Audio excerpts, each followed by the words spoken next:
അനിഴം നക്ഷത്രം. അനിഴം നക്ഷത്രക്കാർക്ക് നിങ്ങൾക്ക് പൊതുവെ നല്ല പ്രാപ്തി ഉണ്ടാവും, നല്ല കഴിവും ഉണ്ടാവും. പക്ഷെ അതിനനുസരിച്ചിട്ടുള്ള ഒരു ക്രെഡിറ്റ് നിങ്ങൾക്ക് പലപ്പോഴും നിങ്ങൾക്ക് കിട്ടാറില്ല.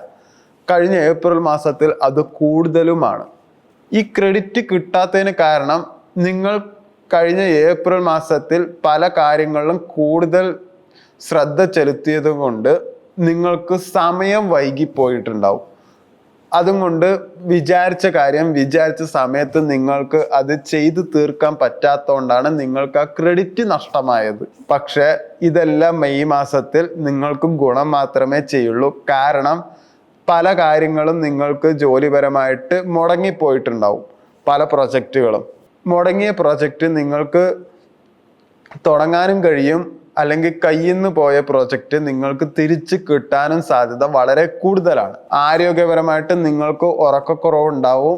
മേൽച്ചൂട് നന്നായിട്ട് ഉള്ളതും കൊണ്ട് തലപ്പെരുപ്പവും നിങ്ങൾക്ക് എന്തായാലും ഉണ്ടാവും. വിവാഹപരമായിട്ട് നോക്കുകയാണെങ്കിൽ ബന്ധത്തിൽ നല്ലൊരു പുതിയ ഊർജം എന്തായാലും നിങ്ങൾക്ക് ഉണ്ടാവും. സാമ്പത്തികപരമായിട്ട് നോക്കുകയാണെങ്കിൽ നിങ്ങൾ പല ചെലവുകളും നിങ്ങൾ വേണിച്ച് എഴുതിയിട്ടോ മനസ്സിൽ കണക്ക് കൂട്ടിയിട്ടോ വെച്ചിട്ടുണ്ടാവും. പക്ഷെ ആ ചെലവുകളെല്ലാം തടയാതെ പോവാനും സാധ്യത വളരെ കൂടുതലാണ്.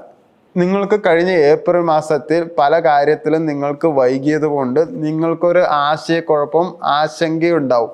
ഞാനിത് മുന്നോട്ട് കൊണ്ടുപോകുന്നോ വേണ്ടേന്നുള്ളത്. പക്ഷെ മെയ് മാസത്തിൽ നിങ്ങൾ മുന്നോട്ട് പോവുക, ധൈര്യത്തോടെ തന്നെ മുന്നോട്ട് പോവുക. കാരണം അതിൽ നിങ്ങൾക്ക് സക്സസ് മാത്രമേ ഉണ്ടാവുകയുള്ളൂ.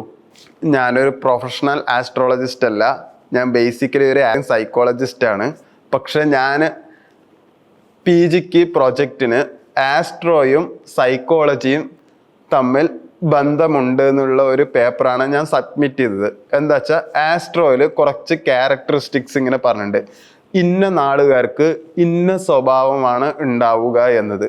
ആ സ്വഭാവത്തിനനുസരിച്ച് ഓരോരോ സിറ്റുവേഷനിൽ അവരെടുക്കുന്ന തീരുമാനം അനുസരിച്ചായിരിക്കും അവരുടെ ഭാവിയും ഉണ്ടാവുക എന്നൊരു പേപ്പറാണ് ഞാൻ സബ്മിറ്റ് ചെയ്തത്. അതുകൊണ്ടാണ് ഞാൻ ആസ്ട്രോളജി നിങ്ങളുടെ അടുത്ത് പറയുന്നത്. ഇത് ഞാൻ എൻ്റെ ഫ്രണ്ട്സിൻ്റെ അടുത്തും എൻ്റെ വീട്ടുകാരുടെ അടുത്തും ബന്ധുക്കളുടെ അടുത്തും പറയുമ്പോൾ അവർ ആദ്യം വിശ്വസിച്ചില്ല. പിന്നെ കുറേ കാലം കഴിഞ്ഞ് അവർ എൻ്റെ അടുത്ത് തന്നെ വന്ന് പറഞ്ഞു, നീ അന്ന് പറഞ്ഞത് സത്യമായി എന്നത്. അതുകൊണ്ടാണ് ഞാനിപ്പോൾ ഈ വീഡിയോ ചെയ്യുന്നത്. കട്ടി